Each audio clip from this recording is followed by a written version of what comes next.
on an email list. That still is the default answer.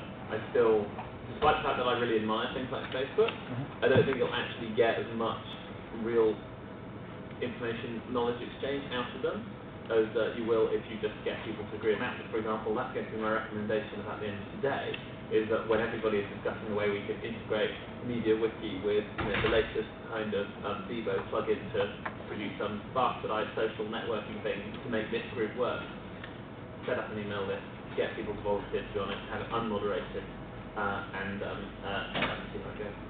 I was interested actually about emailing lists and doing it. A lot of people still like to use them, very successful. I think one of the reasons for that is it's like an attitude thing, in that I think a lot of people see email as work, but they don't see browsing on the web as work. And so if you actually want to get people involved, if you do it through their mailbox, then you're likely to get more out of them. Another reason is that the software is really, really short. Email was started in 1971. So unsurprisingly, not only the technology but the social protocols around it are getting better. We're still finding our way a bit, but we're quite a lot more mature than in others, in social acceptance of other tools. And I think Google Groups is a fantastic example of that, because I subscribed to the mailing list for this event, but I never went on. I only used the web version, and that was because that suited me. But just because it suited me, I didn't have to have a system that suited everybody else. Some people got every mail, some people got digest. Some people only went into the archive to see things, and that suiting everybody but being based on a common standard and forcing its way into people's inboxes. That's still the number one way. But I would say the moment you have a group like that, inevitably at some point there'll be some conversations that obviously can't work on the mailing list, and so having physical events is obvious. But all too often people say, well, we're going to build a community of practice, we're going to use the internet. They don't factor offline events into it. I think that they just support each other, and you should basically plan for a couple of meetups, 3 meetups a year, and then your day-to-day kind of vibrant list. And if you do that, you'll have an online community of practice probably as good as anything anyone's ever built.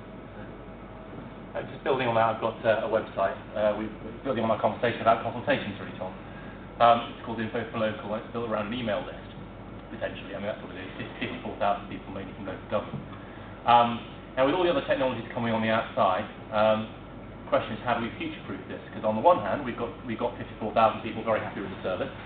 On the other hand, there are screen scrapers which are coming, getting government consultations and doing it that way. And the big, I like him.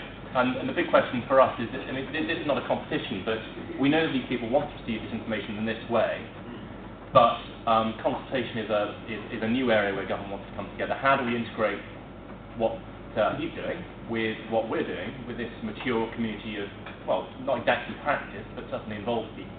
Okay, so I would argue that the people you have on that list are not a community. They are just people on a one-way mailing list. Now, that's sensible because you can't have 54,000 people on an open discussion list. It'll just break. Oh, well done. No, not quite. No. Okay. That was a mistake. So. Hello, California. Anyway, it's a problem that's beginning to face a lot of organisations. Like, even Google finds it too expensive, for example, to have to remake its Maps application for every different mobile phone because they're all incompatible. And we're getting to a universe where suddenly there was really only like 1 or 2 messaging systems, and now there's basically email and a few others, and now there's like dozens, and they're exploding all the time. So the art is one of abstraction. The art is saying, right, we are going to build our information sources so that we, at the back end, whoever needs to update them, whoever puts in the new story or the new consultation, goes to a really nice, easy user interface because there is a new consultation. People need to know about it.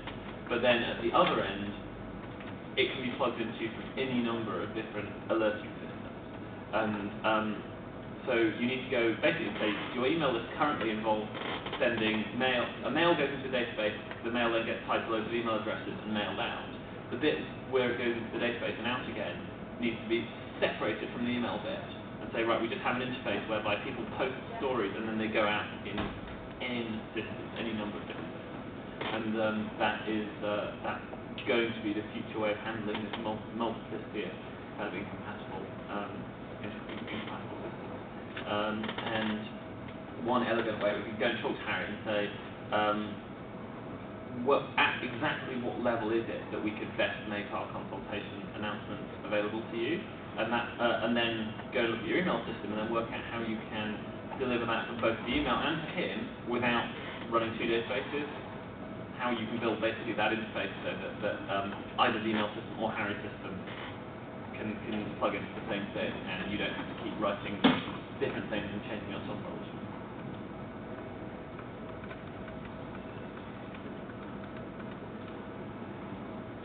This really is a swine of an interface. Obviously, has anybody got any projects that they are just on the edge of thinking about doing but not sure whether or not they're a good idea? Tom, can I ask you to talk about something I know that you're looking at on the edge of and not sure it's going to be, which is FOI? Yeah. Can you say a bit about what's happening on that?